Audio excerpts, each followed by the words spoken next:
Okay, so underlying energy is the two of, the lovers, actually. Underneath that is the Three of Cups, and underneath that we saw the Hierophant sticking out there. But this is about love. This is about, it's not necessarily about decision making, because, when you love somebody, there really ain't no choice. You love them, and that's pretty much it. Um, and it's really just allowing yourself to love. I feel like with the lovers, it's like allow yourself to love instead of allowing your mind to kind of keep you from doing exactly what it is that you are led to do. So that being said, right, this has to do with a deep, profound connection for some of you guys. Yeah, definitely soulmates. A soulmate may be in the mix here for some of you guys out here, but this has a lot to do with your connection with someone. It could be profound, hard to explain. But the thing is too, is that this person does it does bring out a part of you that is, ready to expand in a way. Okay. Now in the heart of your reading, you have the Nine of Cups. So the Nine of Cups indicates a wish, your wish. This is the wish card, because this is talking about being content and happy where you are with what you've got, having your wish fulfilled, right? Being happy. So this is a really good card to get. The challenge is, honestly, I feel like it's having to get there. You want to be in a content place. You want to be happy. You want to feel good about it. But the thing that's the obstacle that's crossing right now is that if it's worth the steps guided to take at the moment, the steps that's there to take. Now with the Five of Swords, this can indicate an empty victory, or feeling like there's some things that you may have to do in order to get to happiness that you may not be wanting to do in the first place. Maybe some things that you just kind of feel like would end up making you feel not so victorious even after doing that. You know what I mean? So there's this Five of Swords energy here that's keeping you from being able to feel happy. So there's some sort of process in which to go about having your happiness that may make you feel as though this isn't exactly worth the trouble, right? You're trying to figure out whether or not this is worth the worth all this, the extra sacrifices and all that. You're trying to figure out if it's worth, risking everything to kind of get what you want. Now, in the past, you have the Four of Swords. So definitely taking a rest, definitely taking a moment to relax a little bit. I feel like this is the thing, right? I feel like if you're in a relationship with somebody, it does kind of give me a bit of a feeling that there's a third party situation. Like maybe there's someone else that's involved with another person. Maybe this person's married, or this is you, right? Maybe you're married and you found someone outside of your marriage that, made you really happy, that really connects with who you are. But there's some things that you may have to go through in order for you to be together. And that may be a very hard step. And you don't know whether or not if it's worth the effort or not. For some of you guys, it may not have anything to do with marriage. It may have to do with putting yourself out there to, surrendering some sort of control, you know what I mean, or something like that. Five of Swords is talking about a sacrifice. So whatever it is that you have to sacrifice in order to get to happiness, or however you feel like, whatever you feel like you have to sacrifice, because it doesn't necessarily mean that you really do have to. Sometimes you could compromise with the Five of Swords. But it's, again, that's still like getting a piece of what it is that would make you happy. It's compromising. It's like, is it worth compromising or staying, being a stickler about what it is that you want? Now, I do feel like you guys took some time out to reflect on a lot of this. Took a lot of time to really think about what it is that you want. Really heal and reflect. Because now you have the Knight of Wands, which talks about kind of going with the flow, in the sense of like doing what you love to do, doing what you want to do, only what you want to do. You could be dealing with somebody that's a little bit inconsistent, someone that's an in and out, someone that's a player, or this could indicate here that you guys are, trying to, you're just kind of doing what you can in the moment, right? Doing what you want to do in the moment. Not pushing it, not stressing it, not anything like that. Now, the Knight of Wands is very Sagittarian, even though it can represent an Aries or a Leo. And I do feel like for some of you guys, with the Knight of Wands coming up, it could indicate that you guys, may be dealing with somebody that is very passionate, very exciting, may have an age difference too, because he did have the Hierophant. We just see that pop out just a little bit. So it could be that this person's has a different age, and that may be something that may be difficult for you to kind of transition, you know, trying to figure out whether or not it's the, you know, if you can handle the age difference for some of you guys. Because ultimately everything leads to a choice. You have the Two of Pentacles that leads to the future. You have to make a practical decision, but it's a decision based off of your emotions. So whatever this Two of Pentacles is, I don't know if you're distracting yourself or you're trying to actually make a decision here, but it's most important that you focus on, or you look at what you feel about these options, because you know, you can pick any of the two, but if they, you know, if they don't do anything for you, I mean, you got to figure out which ones really resonate with your emotions, how they make you feel. This is a relationship, not a business. So it does kind of make sense, right? To kind of have to make practical decisions regarding your love life from the heart. So the thing is, right, your goal, aim, ambition is the Two of Wands. So this is really talking about making a decision and going for it, you know, just going ahead and just making it happen.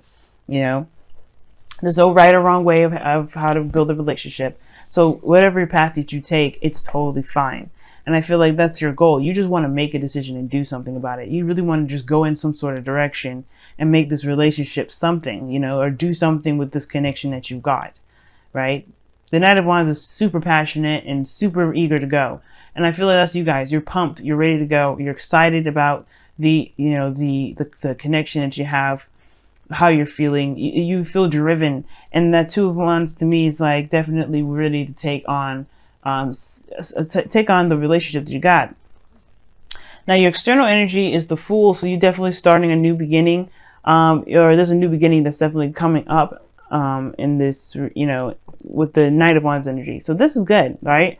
So, you know, you're coming into it with open, ready to experience. Good energy here, because I feel like with the Fool and the Knight of Wands, like I said before, very Sagittarian, because you're open to the experience and all that. You're definitely going to be traveling, in, if not physical traveling, but you're going to experience something new. You're going to be starting fresh. And I feel like that, you know, that is a good approach to everything.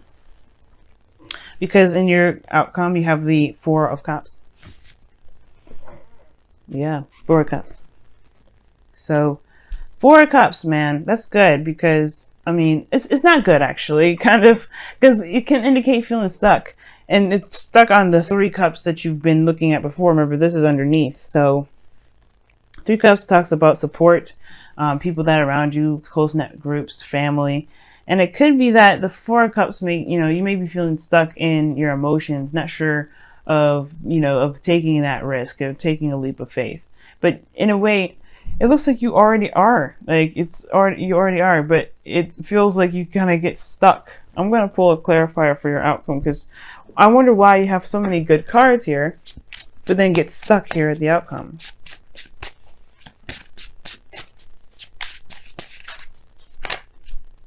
Because of the Knight of Pentacles.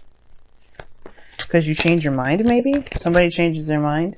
Someone changes how they feel, or somebody's emotions change. Or perhaps somebody that comes back from the past that you know definitely appears, and you're not sure if you're gonna get the same old BS, or if you're gonna get something new. Yeah, that's a hard one. Knight of Cups and the Knight of Wands. Those two cards together can kind of make you feel like you don't know if you can really be in a relationship, a stable relationship with someone like that. Because they change often. They're mutable signs. They change very frequently. So it's almost like you don't know if this person is going to change in a drop of a hat, but you still love them. You're still in a connection with them. It's just like making the decision to go with it, knowing how they are. Okay. And if this is you, this is about like kind of going based off of truly how you feel, right? Following what you feel, focusing on what it is that you want. But be careful that this desire, this whatever, you know, whatever your dreams are, because the Nine of Cups doesn't necessarily have to be a person. It can indicate that this is you dreaming, being more dreamy and allowing yourself to dream, allowing yourself to have a heart's desire. So I feel like for some of you guys, this may have to do with you dreaming, you know, allowing yourself to dream instead of kind of settling for what you know, thinking outside the box in a way, or you know, having dreams outside of the box. We're gonna go ahead and pull you guys some some oracle cards from Messenger Oracle. We are all connected. Wow, nice. And we are. This is saying, like, this is really talking about the lovers that you got here in your underlying energy. And it's like we all are going through very similar things. Soulmates, especially when we come in together, we have very similar things, in common. But the connection is real. That's the thing that I want to point out for a lot of you guys out here. Your connection is definitely real. Being in the moment with it is very good. But the Five of Swords is almost like you're not sure if it's worth being involved with the person, perhaps. I'm going to actually pull a clarifier for the Knight of Wands because, it's cool and all that you go from this to this, maybe having a lot more fun. But the Five of Swords is like, yeah, but, there's doubt here. Three of Cups. Why is the Three of Cups coming up? Maybe reuniting with somebody. Reconnecting with somebody that's a fire sign, or did you feel unreliable? Oh wow, it's literally this here. So this person is definitely, this Knight of Wands is definitely someone that you love. Or this could be the work that you're doing that you enjoy, that you really, really enjoy, I don't know why I keep saying enjoy, sorry. But this is something that you can feel very passionate about, that really drives you.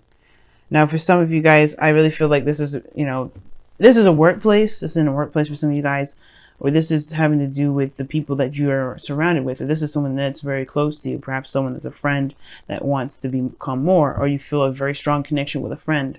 Someone that you have a great time with, but you feel like there's more to the story. There's more to it. And I feel like that's the thing. Because you know the nature of this individual, someone that's that only goes and does what they want to do, it's hard to kind of figure out whether or not it's worth pursuing or not. Is it worth, being selfish about it and going ahead and just trying to make it happen? Happy. It talks about happy when it comes up, talks about looking at a situation from a positive angle, from an optimistic angle. Very Sagittarian, but it's saying to kind of take a look at the situation and really find the goodness that's in it. Find the good parts instead of focusing so much on the parts that are difficult or the challenges that you're facing, because that can kind of apprehend and kind of keep you from doing something that you would do normally, that you would do normally if it wasn't there, right? It's like, okay, those factors are a part of it, right? Don't completely discount those. But what else, what good stuff can you get out of this relationship? What are you truly getting from this connection? You got cards in here that indicate you have to make a decision, but you already have, reflected and taken time, and that means, I feel like that means you had a truth. Now, for some of you guys, there may have been a pause in the relationship as well. Maybe you guys have had some time of distance, and maybe this person travels a lot. But I feel like that's the thing. It's hard, perhaps, to have somebody that's long distance, and you're trying to figure out whether or not it's worth continuing to pursue, or it's worth, kind of fighting for in a way. What sacrifice do you feel like you have to make to have this connection with this person that you believe is a traveler rather than someone that settles down and stays in one space? Either way, this is a new beginning. You know that you're in love with this person. You know that you're connected with this person. And it's like, what are the good attributes about the relationship that would encourage you to move forward? Because you already know what you may have to sacrifice. You already know what some things that you may have to just compromise on. Like some things that you're just going to be like, okay, well, has to happen. And you are connected. We are all connected, meaning that, we are all woven into the same fabric. We may have our own situations, our own troubles or whatever, but we are still a part of each other's lives in a great deal. We all have a story that connects us with everybody. So this person here definitely is a tie to you, but I feel like the biggest thing is to look at what can you do to make this relationship work? What are the good things that you can dredge up in this relationship? If you really have a hard time finding it, then it kind of gives you a better idea of what you should do, right? To make the decision that's best for you. Because if you can't find anything that's good about the connection, then yeah, then you may find yourself having a hard time continuing to move forward because you're the Knight of Wands right now, if that's you. If this isn't you, then, you know, but I really feel like that's you, going with what your heart wants, going with how you feel about the project, about the relationship, about the job, about the career, about the lifestyle, you know, if it is truly authentic to you.